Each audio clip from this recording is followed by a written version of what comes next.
উচ্চ মাধ্যমিক পরীক্ষার্থীদের জল ও পেন বিতরণ তৃণমূল কংগ্রেসের উদ্যোগে নদিয়ার ভীমপুরে।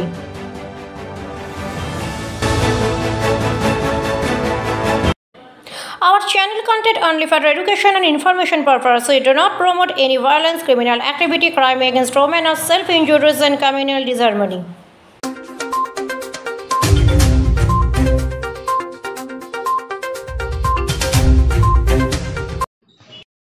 ভীমপুর অঞ্চল তৃণমূল কংগ্রেসের উদ্যোগে নেওয়া হলো এক বিশেষ উদ্যোগ।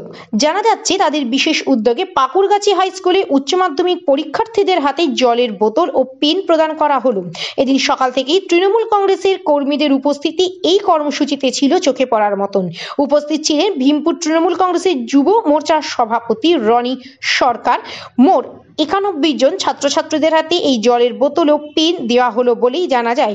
ভীমপুর অঞ্চল তৃণমূল কংগ্রেসের সভাপতি ভোলানাথ বিশ্বাস বিভিন্ন সামাজিক কর্মসূচি সারা বছরই করে থাকেন। তিনি জানালেন যে এই জলের বোতল এবং পেন পেয়ে ছাত্রছাত্রীরা স্বভাবতই খুশি এবং তাদের এই উদ্যোগকে যথেষ্ট সাধুবাদ জানিয়েছেন অভিভাবকরা। নেত্রী সর্বভারতীয় তৃণমূল কংগ্রেসের নেত্রী সম্মানীয় মমতা বন্দ্যোপাধ্যায়ের নির্দেশে উচ্চ মাধ্যমিক সমস্ত পরীক্ষার্থীদের পাশে অঞ্চল তৃণমূল কংগ্রেস দাঁড়িয়েছে এবং আমরা পেন এবং জল বিতরণ করলাম তাদের মধ্যে এবং আমরা ভগবানের কাছে কামনা করলাম তার যেন পরীক্ষা খুব সুন্দর হয় এবং কোনো রকমের বিঘ্ন ছাড়া প্রত্যেকটা পরীক্ষার্থী এসছেন এবং সুন্দর পরিবেশ, এই পরিবেশের মাধ্যমে এরা সুন্দরভাবে পরীক্ষা দেবে এই কামনা রাখছি।